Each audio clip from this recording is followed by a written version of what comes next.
It is a rainy morning out here in the mountains of Shikoku. And that is Yo-chan's abandoned school right there. And today we're actually going to do a walk down from the abandoned school and explore a little bit of the area. Now, this space right here is actually a road that the children who attended the school used to use to get to the school, and it continues down around the corner but has overgrown quite a bit. There's another road up here, and there's several villages dispersed throughout the mountains, and that is where the children came in from. There's no major town or village nearby, rather just a bunch of small, tiny 5 to 7, 10 house villages tucked into the mountains. And so as we go along today, we'll come along many little paths that would have been used to get from these little villages to this school. Now, Yo-chan school is called Dei School, and that is the path there. It continues well into that area and then just completely turns into thick bush that we're currently unable to get through. This little way here also leads up to what used to be a village up in the mountains. And we are graced by some beautiful rain today. But seeing as how many times I have shown Yo-chan's school between the documentaries and the regular YouTube videos, I thought it might be nice for us to take a walk and see a little bit more of what the area around looks like. The very first time I found Yo-chan school was on an adventure that I had very appropriately named the Unnamed Adventure. The Unnamed Adventure 2, actually.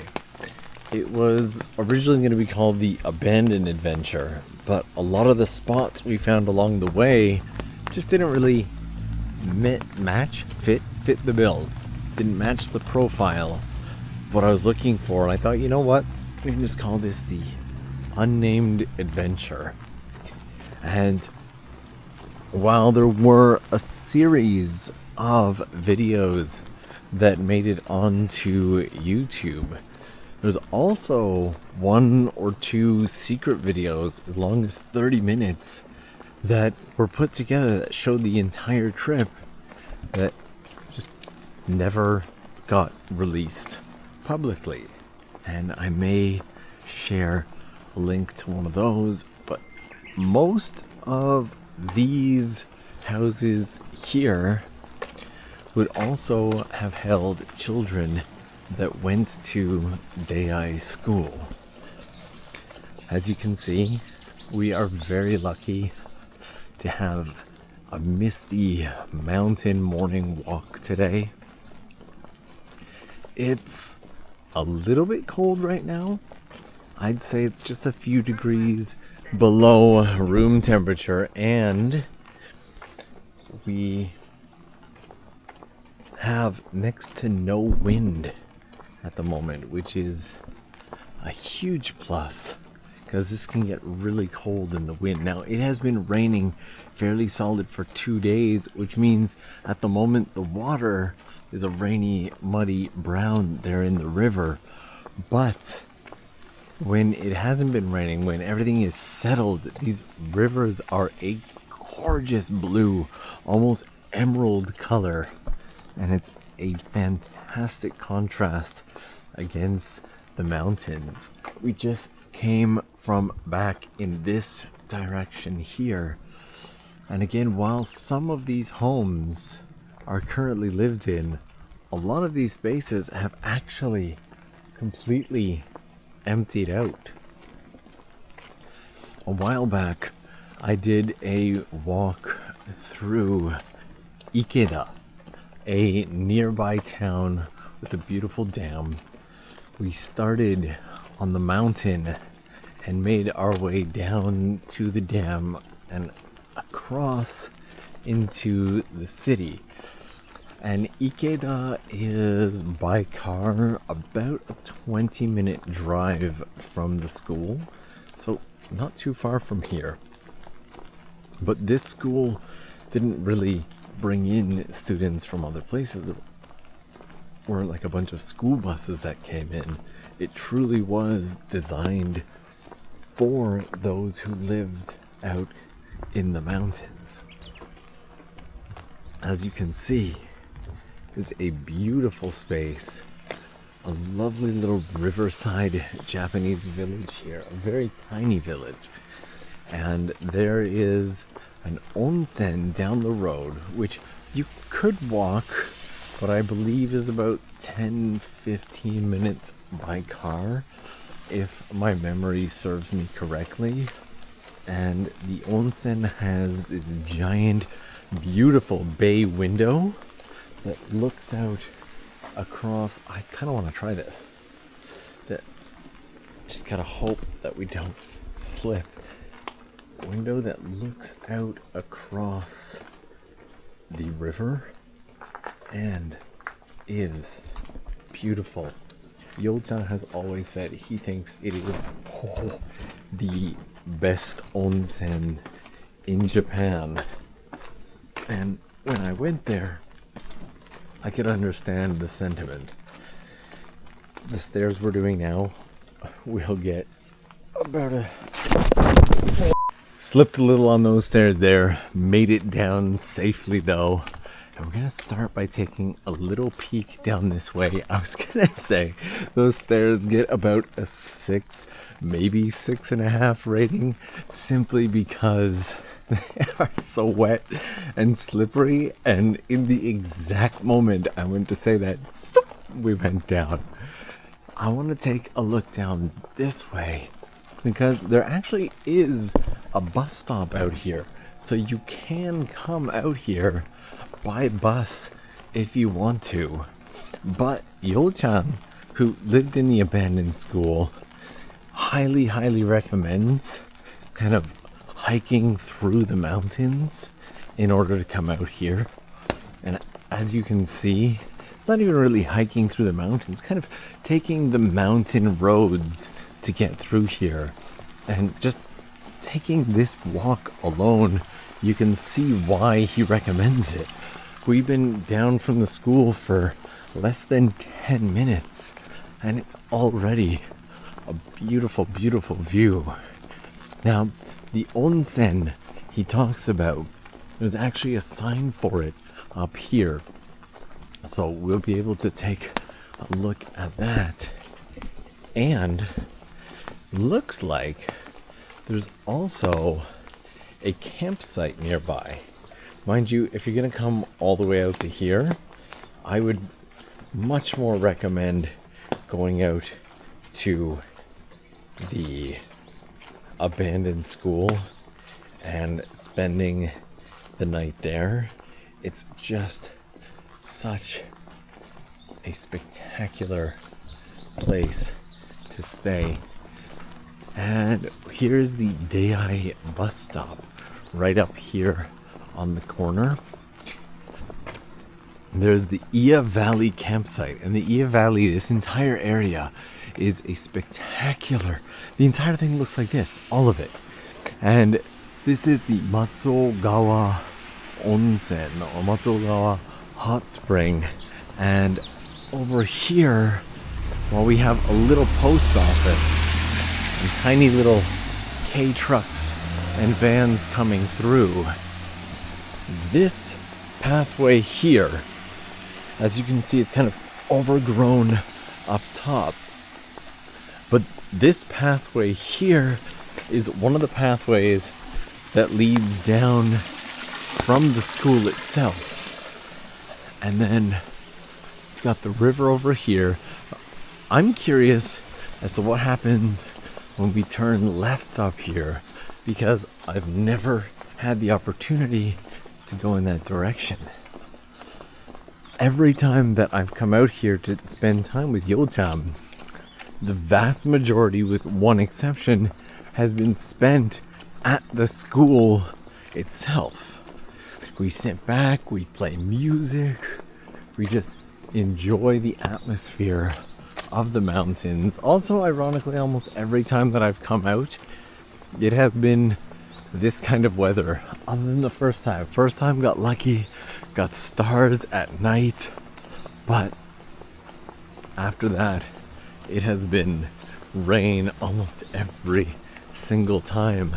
And it just goes to show that this is the kind of area where, regardless of the weather, it is absolutely gorgeous. Forgive me for a second as I wipe our lens, as we had a little bit of water on there. And then this bridge right here should give us a look at the river and the mountains before we walk along the riverside and check out the town. There we go.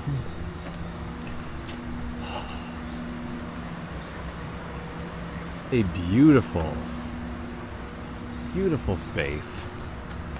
Look at that.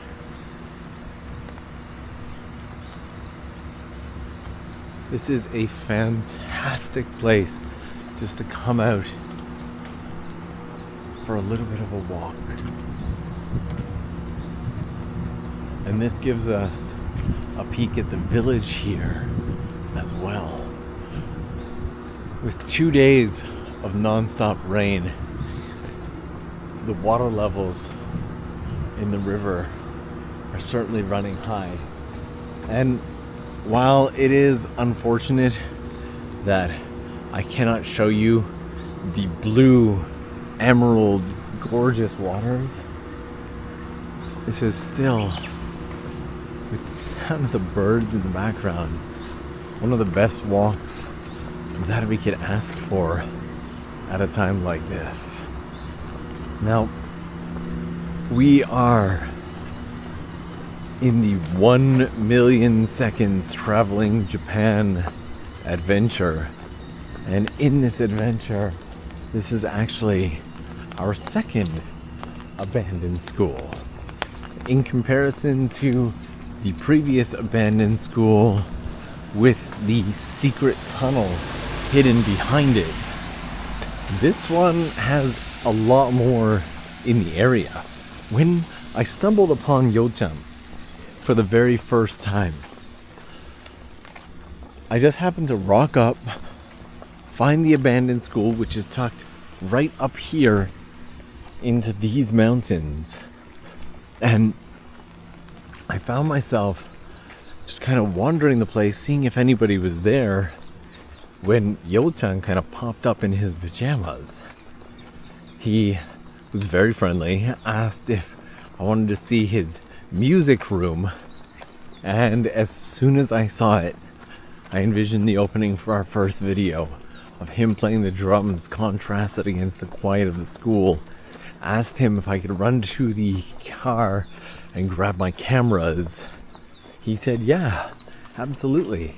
I did a bit of an interview, shot a little bit around the school, and before I knew it, not only was a video born, but a friendship that has lasted years and years ensued. Now, most times that I've come out here, it has been very, very quiet, and I've been the only car in the area. But today, seems we've started early enough in the morning that everybody is heading out for their day. Everything built into the sides of the mountain like this. Flowers on the side of the hill. There's so much to see, and in terms of the overall walk that I want to do today, this is really just the beginning. And see, we have a great number of little K cars coming through today. I have never seen this much traffic in the area. And that has most certainly seen better days. Now, a few years back, Yo-chan also bought a Akiya, an abandoned property down here on road level to expand his kind of hotel, hostel kind of. I'm not quite sure what happened to that. Last time I visited him, I forgot to ask him to show me and see what he had done with it, if anything. But he is now spending a great deal of his time out in the area of Kagawa. And there's our slippery stairs. So we've come back to this point, and everything from this section should be new. We will avoid slippery stairs moving forward. And this whole walk along here is filled with beautiful spots. So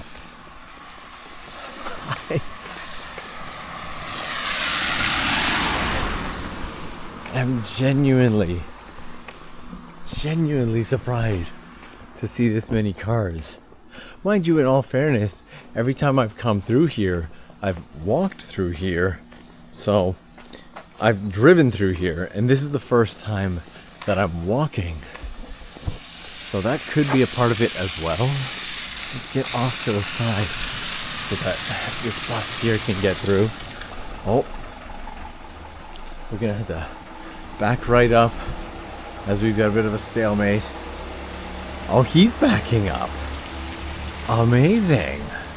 I thought for sure they were gonna pull into this little space here and that he would go forward, because usually it's the smaller car that steps aside for the larger vehicle, but that bus has backed all the way up so that this little K car can get through.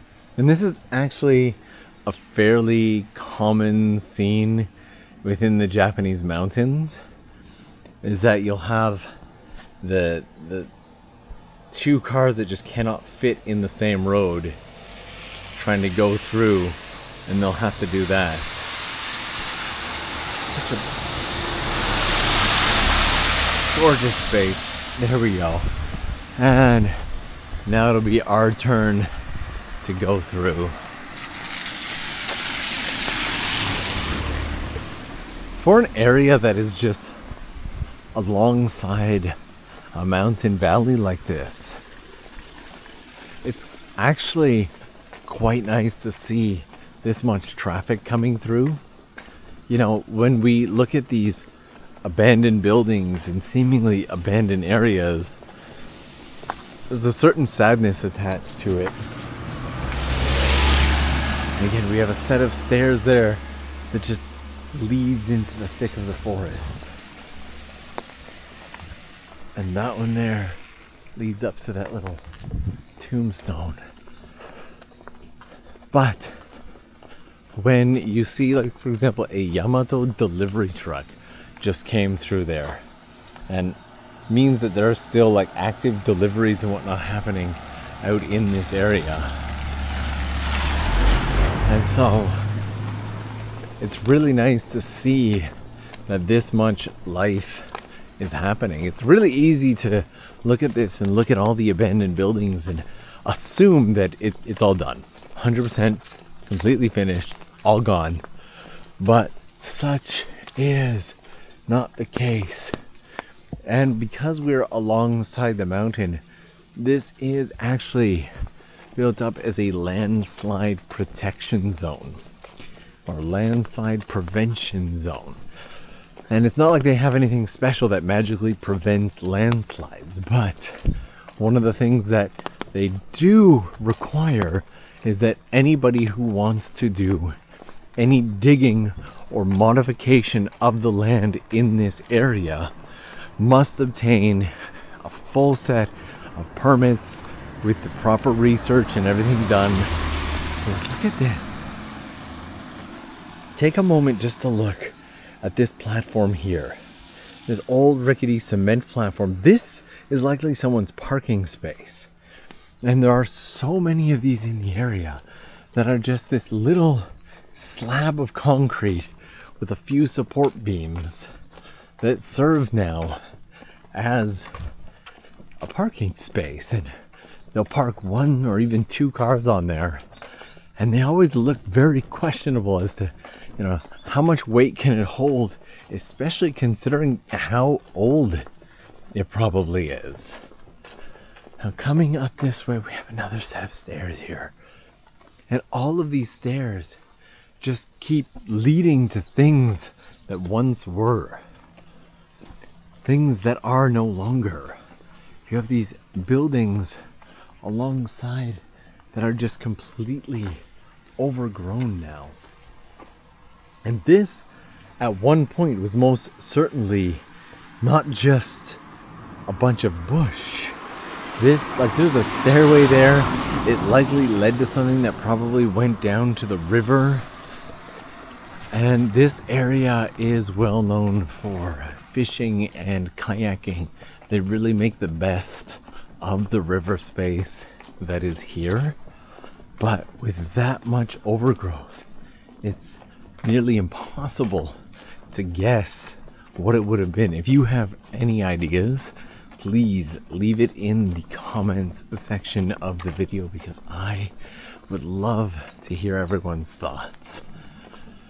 And as we get on here, we finally have like a route sign.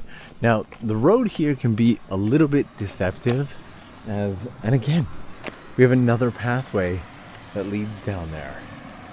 The road here can be a little bit deceptive, as it goes from being this narrow all the way to widening up here, but it doesn't end there. It keeps narrowing and widening all the way out of this area. And again, each of these sections has sets of stairs that lead up into the mountains, because while we can't see it here, there are more homes and villages higher up along the mountain as we go. I want to share a little bit of a story. I wasn't always kind of adventurous at the level that I am now. Excuse me as I once more wipe our lens here. I can definitely say I always wanted to be this adventurous. By the way, we have more village down this way. However, it, I guess, took time to grow into it. My very first trip to Japan was in 2005. And during this trip, I didn't find more secret pathways and stairwells, but I did travel the country almost entirely solo for every single major spot.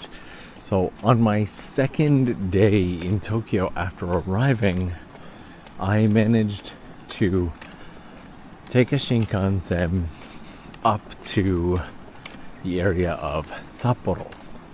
Now, this was 2005. There were no iPhones. I didn't even have a cell phone. If I needed to make a call or get in touch with anybody, it would have been solely through payphones. And we'll wipe that again.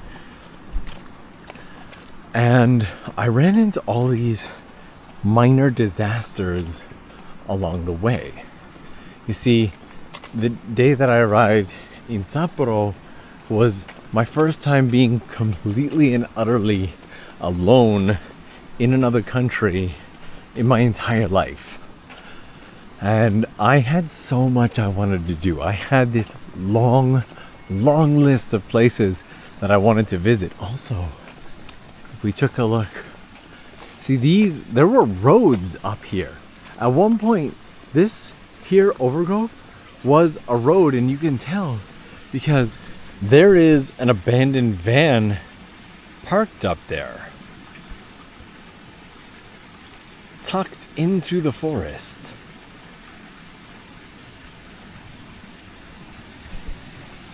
And being alone in a new country for the first time in my life, I was understandably cautious, and arriving in Sapporo, sometimes that caution did more damage than good. So since I didn't have something like Google Maps to find where I was genuinely worried about getting lost. So when I arrived, I went to the local station office and I grabbed a paper map. I also wasn't very skilled at Japanese at the time, so I went in to ask for the map. My pronunciation was so bad that they thought I was asking for some cheese, because the word for map is cheese, and I was like, cheese, and that's just cheese. And so after all of that got sorted, we found a map. They gave me the map, and I wandered the vicinity of Sapporo Station in circles, going out one street further every single time so that I could get a feel for the area and hopefully be able to make my way back, because I did not have the confidence to be able to communicate my way back should I have gotten lost. And I don't know how well it's showing up here, but as we get into this area, we are once again into some of the fog. And during that night, my first night and only night in Sapporo during that trip, the minor mishaps continued. I went to go to the station washroom, and the only toilet that was available at the time was a Japanese style squatting toilet, and I absolutely refused to use it. And then when I found a different toilet, I didn't know how to open the door, and so I literally had to go to a payphone and call a friend in Tokyo. That was one of the most embarrassing phone calls of my life. But then in that evening, I decided I wanted to go out and have something authentically Japanese. And while beautiful, beautiful space built up along the side of the mountain here, by the way.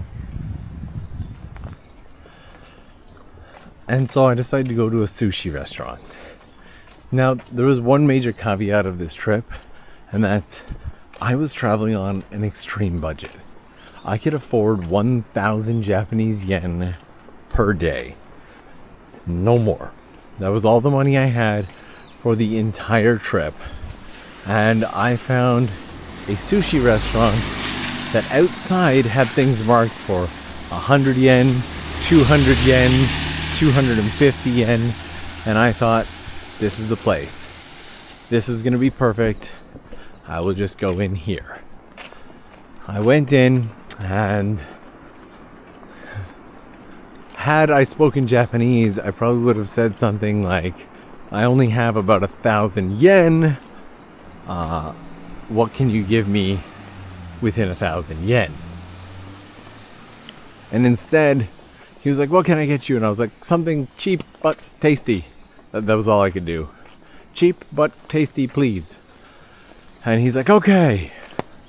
And the food just kept coming. And it was around the third plate that I started to get really nervous. And each plate only had like 2 to 3 pieces of sushi, but it was the way that it was coming out. And again, more stairs up here to a beautiful space. Now, most certainly, this is actually going to be leading directly up to somebody's property. And so I am not going to be jumping up into someone's property here. As you can see, it goes all the way up there and continues up that way, and let this car pass here. That's the road we just came from, and continuing on this way. Seems like the rain has let up quite a bit, but the mist in the mountains is absolutely beautiful. And for the first time on one of these walks, actually coming across other travelers here as well. Spectacular to see them. Also, just beautiful. They really like these slippery stone stairwells, don't they? Gorgeous space. And all the way up there, there's more houses up there. That's likely the house that the stairway back there was leading to. And there's an extra set of stairs for it right here. But the gentlemen there were incredibly friendly and waved. Yes, didn't know if they want to be in a video, so I tried to keep the camera off of them. Really, really nice to come out to a place like this and see other travelers exploring and appreciating the area. Now there is a tunnel up here that is brand new. And there we go, this is the Dei bus here. So as I said, there are buses that will bring you out to this area. And that is one of them right there. And there were two non-Japanese travelers in that bus as well. I'm so happy to see all of this with the borders open now and things getting to the point where we can all travel, explore, and connect again. More houses up there, another little road up there, and this tunnel here, the Kyoden Tunnel, is very, very new. In fact, they rebuilt this section of road as well, because this road was originally the only way through it, and it goes quite a bit around, but since most people are going to go through the tunnel, I thought it might be nice for us to walk through here and do a little exploration. So we're gonna take the long way around so you guys can get a feel for these mountain roads on foot. The drive up to the abandoned school is one of the most beautiful I've ever had the chance to experience. And I, years ago for Patreon, literally just hooked up a camera to the front of the car and it was like, okay, I have to share this drive with you guys, and drove up to the abandoned school so that everybody could feel what it's like. The roads, as you can tell, keep getting narrower and narrower. You're blessed with these gorgeous views along the way. And as we come down around this bend here, continuing the story of the sushi in Sapporo, the end bill costed me something like 4 to 5 days worth of money. I think it was like 3,800 yen or 4,600 yen or one of those types of numbers. It was painful. It was way more than I had budgeted for. I had no choice but to just thank them, pay, and head on my way. And from there I realized, well, I'm not really gonna have that many options for where to stay for the night. So I went searching for an internet cafe. And again, not really knowing how to speak Japanese, I would wander into like a convenience store and just ask staff. You know, now I would be like, excuse me, do you know where I can find an internet cafe? But that time I was just like, where is internet cafe? Like robotic. Like like now I would probably be like, すいません。この近くにインターネットカフェとかってありますか？場所ご存知ですか？ But at that time I was just like, インターネットカフェはどこですか? Like, just really, really hard, broken Japanese. And everybody was super friendly and kind, but did not know where an internet cafe was. And again, we couldn't just Google it at the time. And finally, I came across two people who were kind enough to help me find an internet cafe. And as we walked through the mist, I can't tell you just how much I am loving this walk today. I am so glad that we did this. This is a spectacular walk. Finally found an internet cafe, thankfully. Reasonably priced, but still hurt considering the money I had just spent on food. And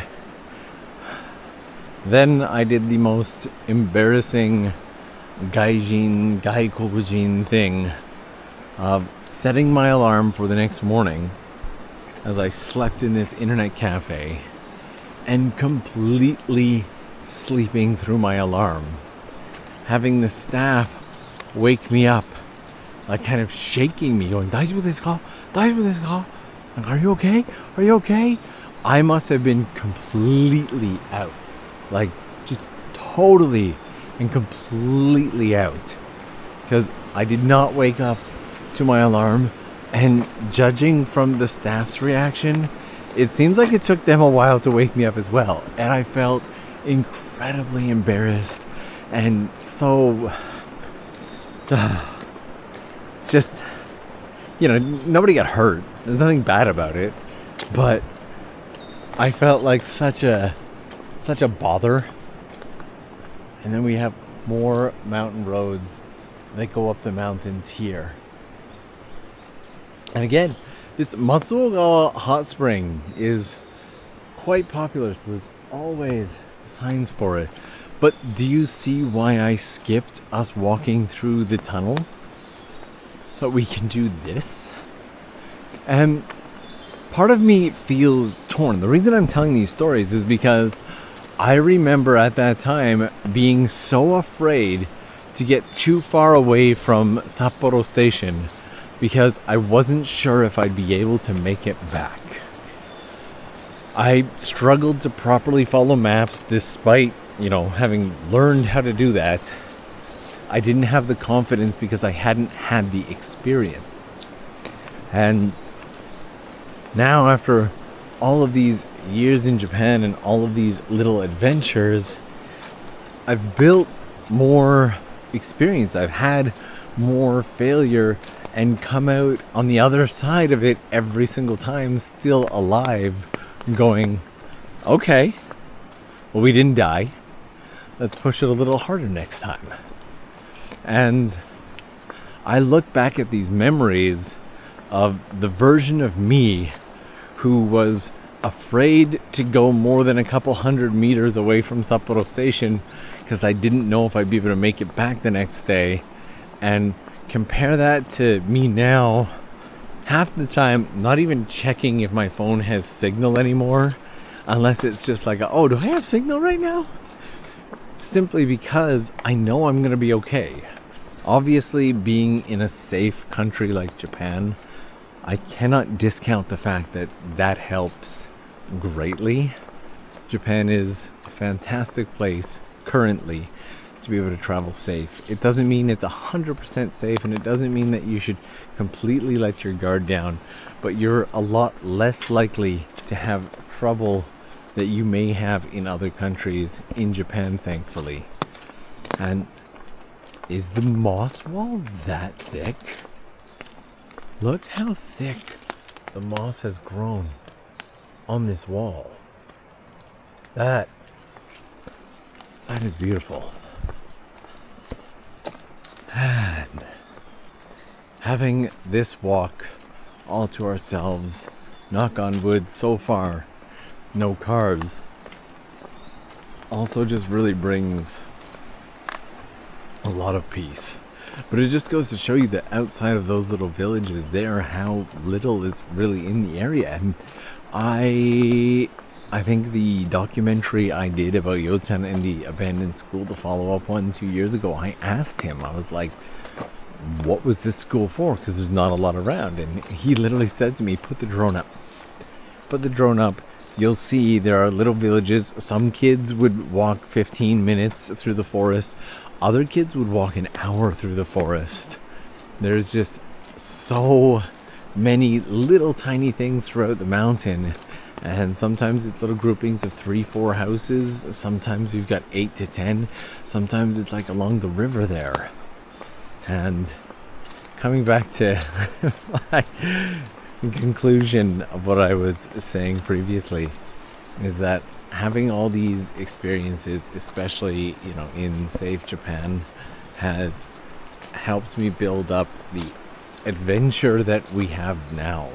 The ability to just get in a car and drive and explore the country of Japan without worry, stress, or fear of not being able to get back, or something happening that causes borderline irreparable damage or ruins my life. That fear just doesn't exist anymore. I know we'll be okay, and we can walk little spaces like this.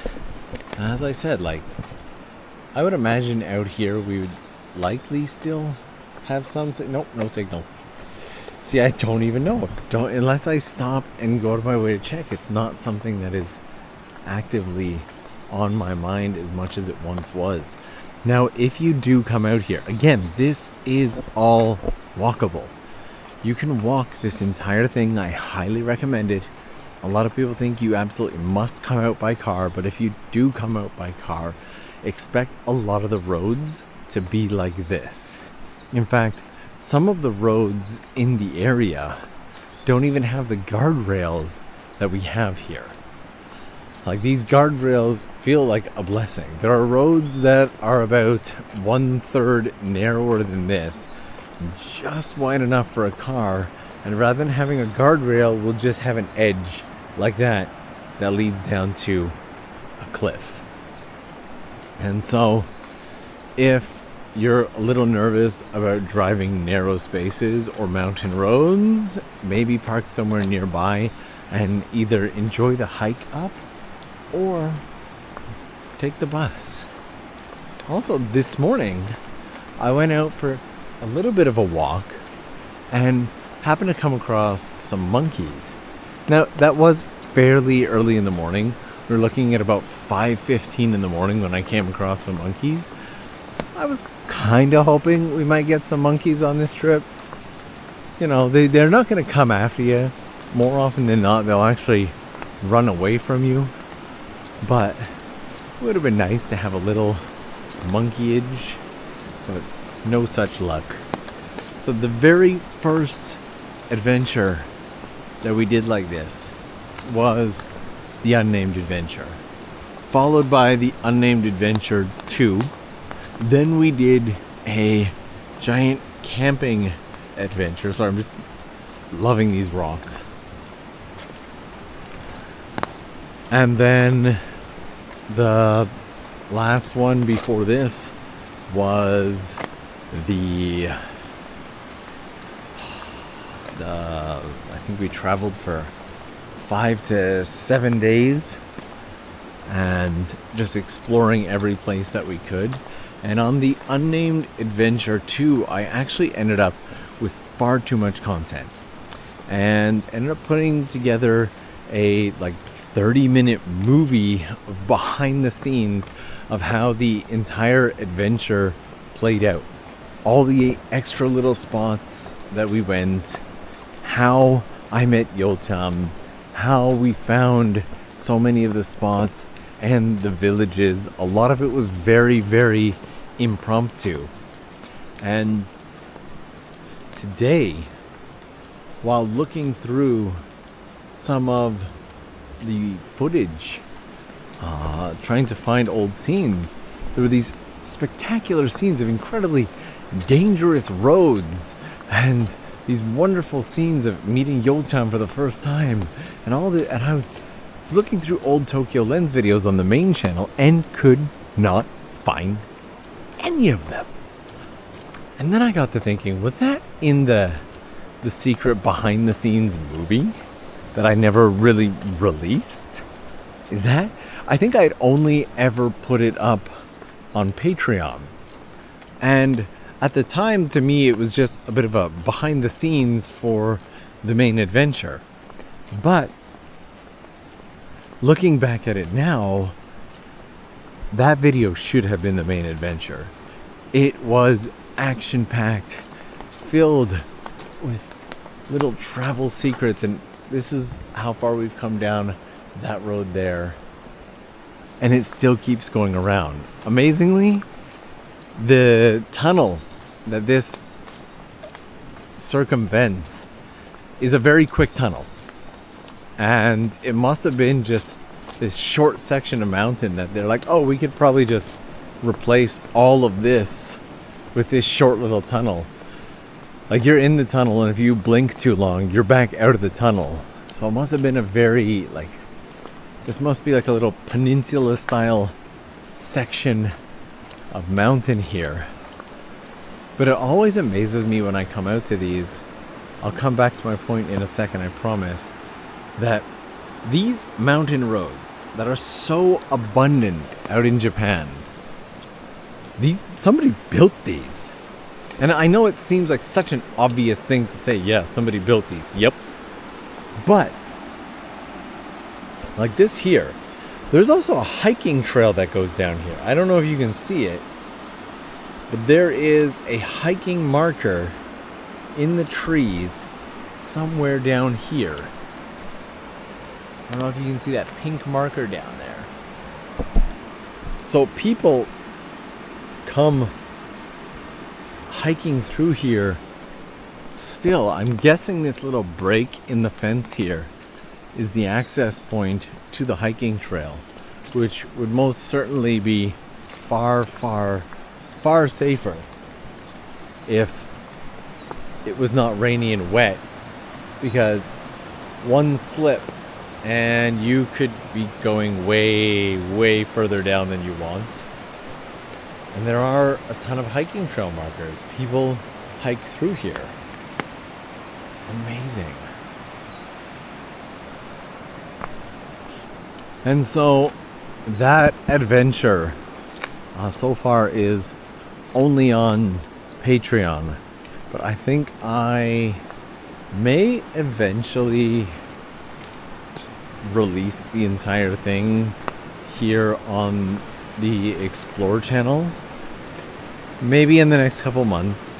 There is lots of content from this adventure to get sorted out. And that there is the other side. We've got the mountains and everything, and down there is where the tunnel opens up into. And so, but for anybody who wants early access to that video and wants to check it out, I will link any options to grab that in the description box down below. I genuinely cannot recommend enough to come out and do this walk. For all the times that I have come out and spent at the abandoned school, and all the times that I've come to visit Yotam, I cannot believe that I've never done this walk. And we have more of these here, but they go all the way up. That is incredibly steep, but it seems like people are actually hiking straight up the sides of these mountains. Amazing thought, really. But seeing as the vast majority of the walking videos that we do here on TOKYOLENS explore are kind of sunny and bright, or at least half decent weather, I wanted to kind of go out of my way today to share one where we would be a bit in the rain, maybe get to enjoy the mountain mist and fog, and spend a little more time out in nature on this adventure. I hope that you have enjoyed this walk. For anybody who doesn't think they'll ever be able to make it out here, thank you so much for coming along. For anybody who thinks that eventually they might, this goes very, very, very high on my recommendation list. And it's one of those rare places that it does not matter whether you have the best weather in the world or the worst weather in the world. You're going to enjoy this area. It is beautiful either way. Thank you guys so much for joining me today. Please don't forget to leave me your thoughts of this area and the walk in the comments section below. If you're new, it would mean the absolute world to me if you would hit that subscribe button. I would love to have you. And you guys know I will see you again real soon. Actually, you know what? Since we're right there anyway, I'm going to show you the other side of the tunnel, because it's like literally right here. That is it. That's the entrance to the tunnel right there. And that is a very, very short tunnel. And then this foggy little road, that's what we got to walk down today.